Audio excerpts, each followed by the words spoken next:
ohjelmayhteistyössä mukana.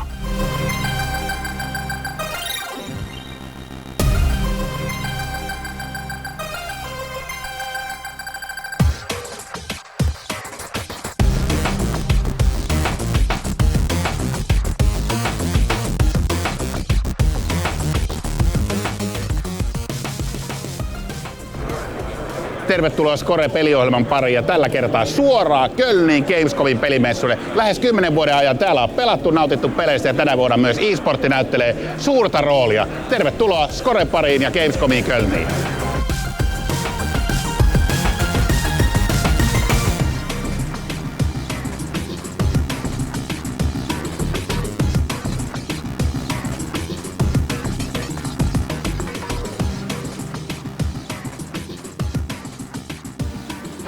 My name is Bert Beekman. I'm a producer at Age of Empires 2 Definitive Edition.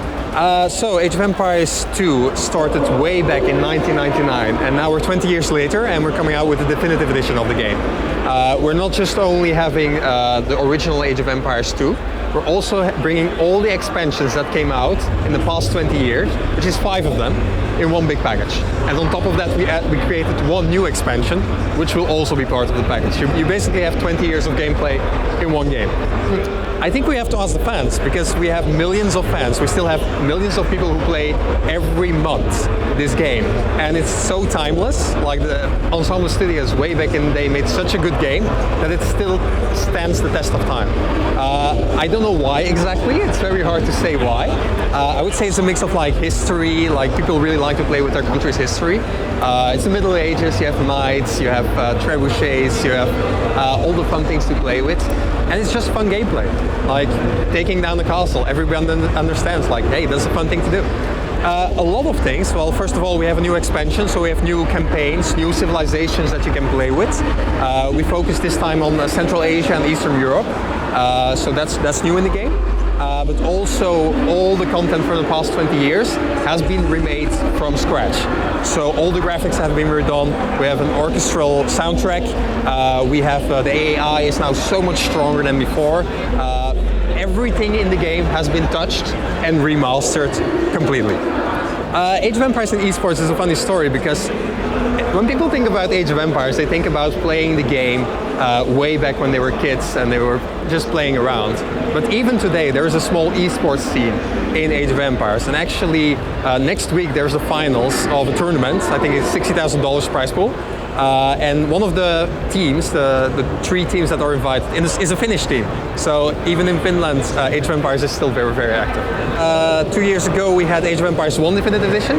Now we have Age of Empires 2 Definitive Edition.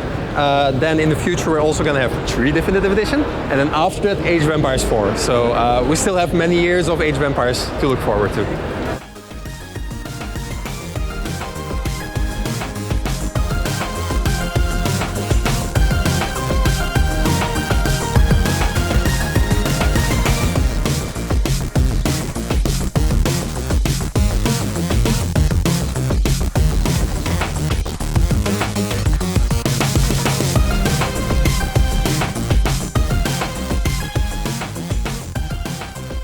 My name is Scott Kester. I'm the art director on Borderlands 3. My first game in the industry was actually Borderlands 1, and then I did Borderlands 2, and now I've made some other things with Gearbox along the way, but I've been at Gearbox for almost 12 years now. So our magic is stupidity. No, no, we have a tendency, I think, within Gearbox, I think our magic really is the fact that we listen to all of the development people on the team. It's not just like one person driving the boat. Yes, I'm the art director, for instance, but we take influence from, obviously, from the writers, from people in QA, from different people in different disciplines. So I think for us, humor and having a fun time making it, like enjoying what we're doing, is important to us because we don't make very droll, like super serious games. We have a tendency to make things that are fun. We're leaving Pandora. Pandora is still, our home. It's that kind of where it all started. Like internally, we made Firestone, which is the very first town that you go to in Borderlands 1, and that's always sort of been like our home, I guess. We always kind of keep that in mind, so we're still there, but majority of the time you're actually in different locations and different planets across the universe or the galaxy that we're in. So the way the gun system works is kind of crazy. We have hundreds of so we have to concept and draw all these elements. We have hundreds of pieces per gun. And the way that it sets it up is it's a procedurally generated system, but we have to be able to build and reconnect all the guns kind of like Legos, like the pieces, right? But they're siloed this time, so between each manufacturer, they do not share parts, so they're unique to that manufacturer. So basically but each of the pieces of the gear, if it's the body, if it's the barrel, if it's the stock, if it's the accessories, they all have stats attributed to them. So all of those stats build into the rules that define what the gun is, if it fires this thing or it has multiple barrels or if it does this and that. So, and the way the system has been designed is it has a rarity system and all sorts of things that define based on your level and your experience of what it's gonna roll and what it's gonna define. It's really complicated. It took us almost 4 years to build all of the guns and the content in there. I've been on the game for almost 5 years, and the guns started right at the beginning, and it took about that long to instances. So Amara is our new Siren, and I really wanted someone that had more of a kind of East Indian influence on her, and I just think that, you know, when we talk about the Sirens of the past, they kind of did one thing.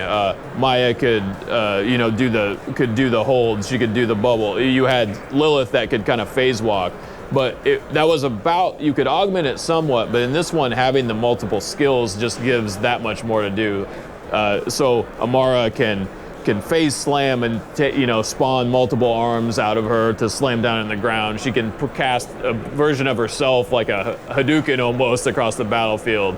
She can use a thing that's similar to Maya that will contain the enemy, but then arms will come in and smash the you know, can smash the crap out of the enemy. So she just was there was a lot of, we just wanted to build something new. I wanted a badass Siren that looked really tough. And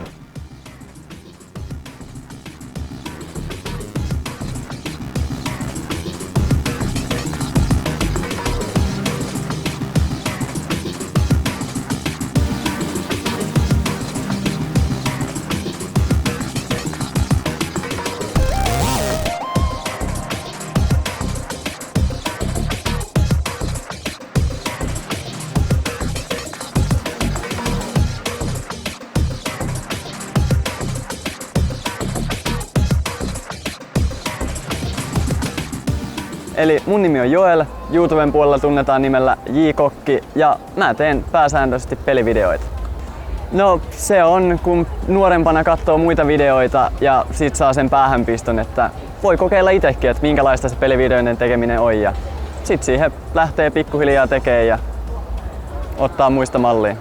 No siis ensimmäisenä, ketä mä oon seurannut pienempänä, on ollut Job ja Excel, että ne oli ehkä ensimmäisiä semmosia isoja pelitubettajia Suomessa, ja niitä on sit lähtenyt niiden jalanjälkiä seuraan. Pääsääntöisesti mä teen Minecraft-pelistä videoita. Se on semmonen kaikille sopiva. Ja sit myös muita vlogityylisiä ja muista satunnaisista peleistä, mitkä saattaa olla niinku vähän suosioon nousemassa tai ohimennen pelattavissa. 84 000 on tällä hetkellä tilaajia. Ja no videosta en ehkä parasta muistoa osaa sanoa, mutta olikohan 2-3 vuotta sitten kesä, kun se oli se ensimmäinen kesä, kun mä aloitin tekemään niin aktiivisesti videoita, niin kesän aikana, kun niitä seuraajia tuli se 20 000 yhdessä rysäyksessä, niin se oli ehkä se kohokohta, kun tajus, että nyt tästä tulee jotain isompaa. Tubeconin parhaimpia puolia on se, että sä pääset niin näkeen ne sun seuraajat, näkeen sen niin valtavan määrän, mitä käytännössä paikan päälle tulee sua niin kattelee ja pyytelee nimmareita. Ja se konkretisoituu paljon enemmän ja paljon paremmin, kun miettii vain sitä seuraajamäärää.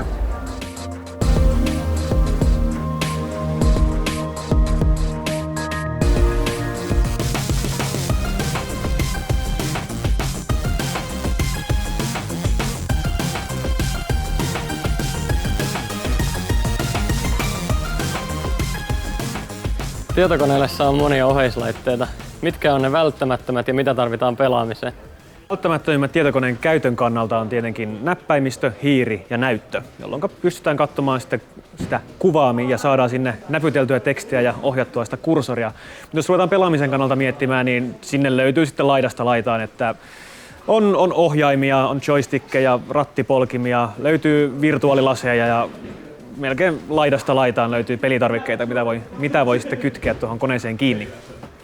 Ohjauslaitteet asennetaan, pääsääntöisesti kaikki tulee tonne koneen takaosaan kiinni ja suurin osa laitteista sitten kun puhutaan just näppäimistöhiiriä näistä erilaisista ohjaimista on USB-porteilla tai USB-johdolla millä ne pistään kiinni. Näyttö tulee tietenkin sitten näytöohjaimeen todennäköisimmin DVI, HDMI tai DisplayPort liittimillä. Osaan voi sitten kytkeä tuohon koneen etupaneeliin, mistä löytyy yleensä se muutama USB-paikka, mihin saa sitten vaikka peliohjaimen kiinni ja kuulokkeet. Miten nuo ohjeislaitteet sitten näkyy tuolla tietokoneella? Pääsääntöisesti kaikki USB-laitteet näkyy saman tien, kun kytketään kiinni koneeseen ja on käytettävissä saman tien. Ja pääasiassa näyttö tekee saman, eli heti kun kytketään kiinni, jos vaikka kone olisi päällä, niin kun näyttö laitetaan kiinni, niin sen pitäisi antaa kuva suoraan sinne näytölle. Ja samoin kun vaikka kone on päällä ja pistetään USB kiinni, niin laitteen pitäisi olla saman tien käytössä.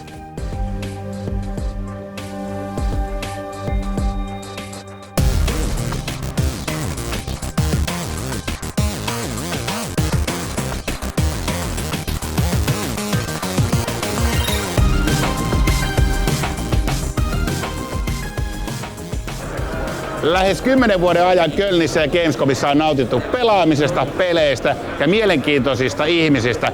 Nythän tänne on myös e-sportti tehnyt suuren jäljen ja täällä pelataan myös isoja turnauksia. Meidän on aika Scoren puolesta sanoa kiitoksia seurasta ja hei, nauttikaa peleistä, pelaamisesta. Se on tätä päivää.